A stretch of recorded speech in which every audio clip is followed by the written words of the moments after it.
Well, look at this. Look who's back on the show. Good man. A funny man. Stand-up comic extraordinaire, Danny Lobell. What's up, buddy? How you doing? What do you got going on? I don't have an immediate plug here. I'm fighting with Ashley Furniture. Really? Hey, you asked what's going on. Well, okay, let's get right into this. I don't know. We're going to get right into the controversy. What happened? Well, I went to get a couch. Or is that the name of your wife, Ashley Furniture? What happened? I went to get a couch there. They talked me into a used couch, a floor model. And they said there's nothing wrong with it. Then when I went to pick it up, the back of the couch was broken. Oh, my God. So I said, well, yeah. I That's said, well, disgusting. So I said, this is ridiculous. So I play it up like I got a bigger career. I said, I'm missing out on big work here to do this. I had to hire a mover, and now I'm paying a mover. It was really my brother. But what am I? Yeah. I got this guy on salary now. Dumbo Lobell. Big jobs I'm missing. I try. Listen, you try to talk to the management at Yuck Yucks, okay? Yeah. But you're doing well, right? You're out there. Yeah, I'm out there. Are you on the road quite a bit? Well, I'm in L.A. now, so I'm trying to. Do you live in L.A.? I'm from New York, but I moved out to L.A. about a year ago. Is that where the Ashley Furniture controversy happened? Yeah, so I'm fighting them because they promised that they said take the broken couch, and they said keep the broken couch. We don't need a broken couch, so you have something in the meantime. We'll send you a brand new couch. Well, that seems nice. Okay, but then they say, okay, we're only sending you half the couch, the broken half, and then you keep the used other half. I said that's not the deal. We have a disgustingly ugly. What the whole couch situation? Yeah. Yeah, I said you can't give me a half a used couch and a half a new couch. Then I have only a half a nice couch.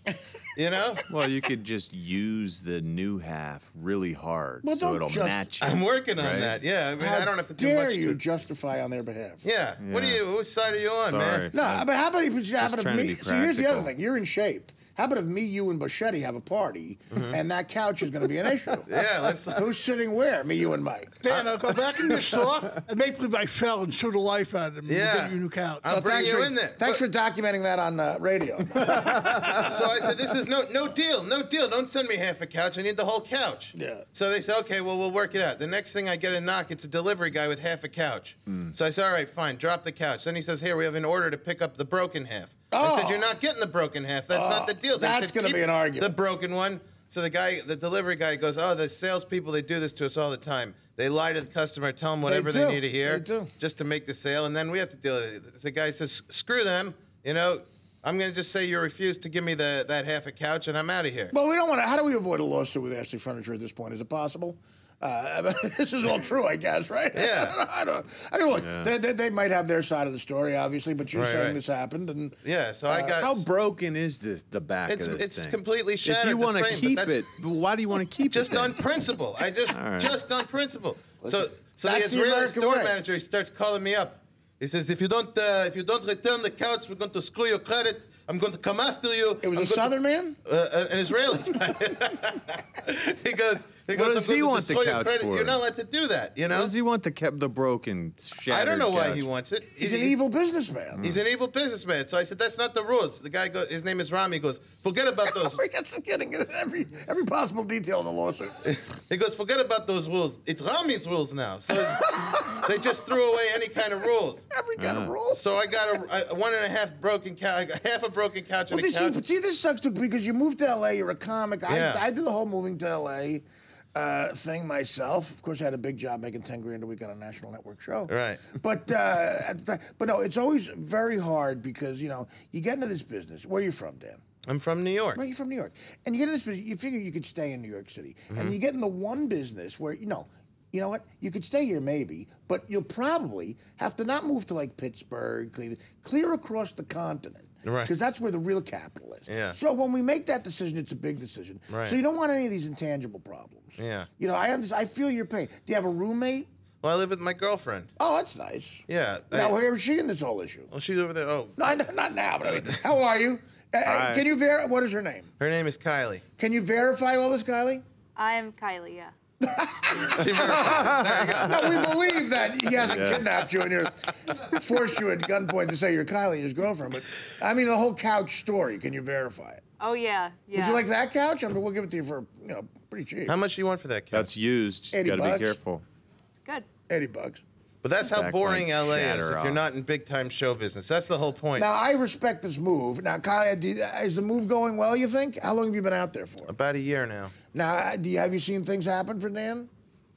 Our tortoise is doing very well. Yeah, I'm telling you.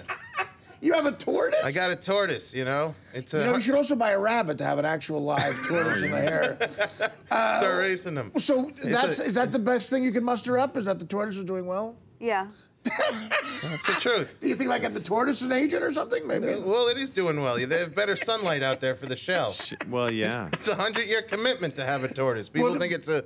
What has happened career-wise since you moved out there? Well, I don't know. I started to play in the improv, the Laugh Factory, just breaking into the clubs a little bit. Good.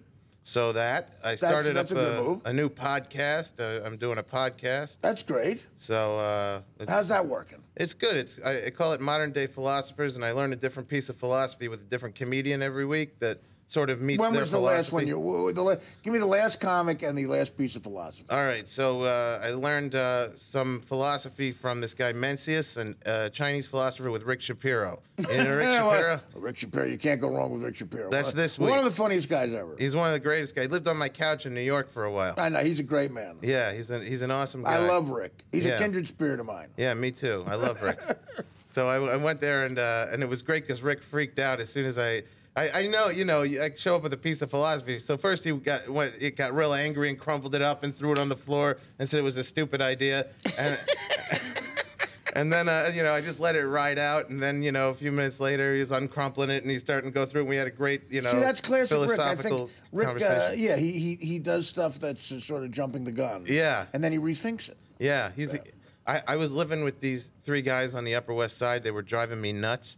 And one of them, he was like very OCD. Yeah. If the couch was a little crooked when I sit down, I'm a big guy. I move the couch back Well, you when I sound sit down. OCD with your broken couch. Yeah, well, that's different. But this guy would go nuts about everything. And he used to take a Sharpie marker to the Dr. Pepper, right? And he'd make a mark where the soda line was to make sure that I wasn't stealing any soda.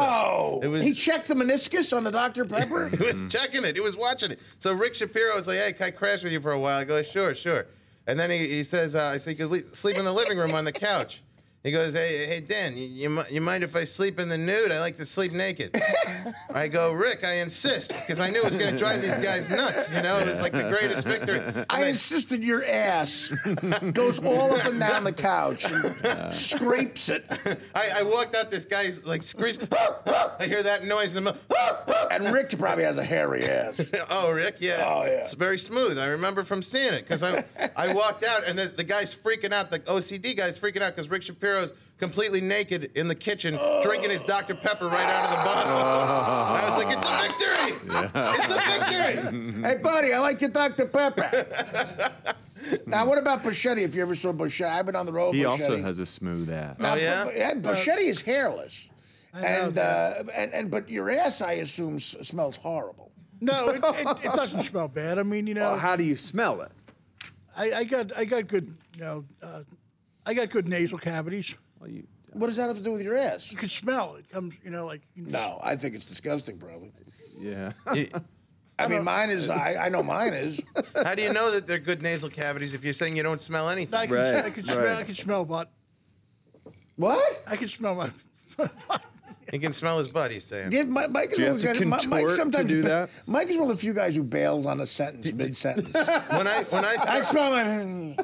about 10 years, I don't know. honey. 10 years Yeah, ago, I used to I know. prank call Mike Bichetti. And I That's used a to, guy with nothing to do. I actually did an Israeli guy, kind of like the Ashley Furniture guy, but I Yeah. pretend to be an agent, and I would give him terrible gigs, and he knew. So it it's was kind of like his agent. Yeah, but I'd be like, I can't say it on the air because you can't curse, but I just get him wind up, Yeah. and he'd be like, I'm gonna break your legs. If I find out who this is, I'm gonna kill you. I'm gonna kill Buschetti, you would say that? Yeah, but he got me really infuriated. Mike, I go Infuriated? Oh, we've seen Infuriated? He got me really I infuriated. got a great gig for you, Mike. You want to be a big star? I used to call him up like that. I don't know who this is, but I'm going to kill you. If I Why find would out you who you accept I'm going to him? break your kneecaps. And then I just pitch him these terrible gigs that I can't repeat on the air. You can't repeat that the gigs Well, on the no, air? because they weren't real gigs. They were okay. just. All right. So it was the funniest thing to get Mike mad to me. Like, I break your kneecaps. Because he is such a nice guy. He's the nicest guy. So But finally, he I can felt snap. bad one day, and I'm at the New York Comedy Club with John, Mike. everybody can snap. It's at a boiling point. Exactly. Exactly. And I was like, I got to come clean that I've been pranking him. I felt so bad. He's such a sweet guy, So I tell him, I think maybe he's going to hit me. I don't know. Maybe I earned it, you know? So I tell him, and then he just looks at me and goes, oh, those are very good, very good. You're very good improv. Very good. I didn't know it was you. I didn't know it was you. Well, Mike, this is a good improv thing. Let's pretend I'll be the Israeli guy. Well, we have to take a break. When we come back, let's try me, you, and Danny. I feel me, you, Danny, and John could do some excellent improv. Okay, sure. Get the girls out here too. I want to do some. I want to do some improv with the two broads. Of course, love the improv. They're individuals. Improv is great. They're individuals. The girls, and we're gonna get them out here. Are we doing Nunez and neck fat? I know, bring him back. Nunez? All right, okay, shut up. We're gonna get Veronica and Danielle out here, and we'll.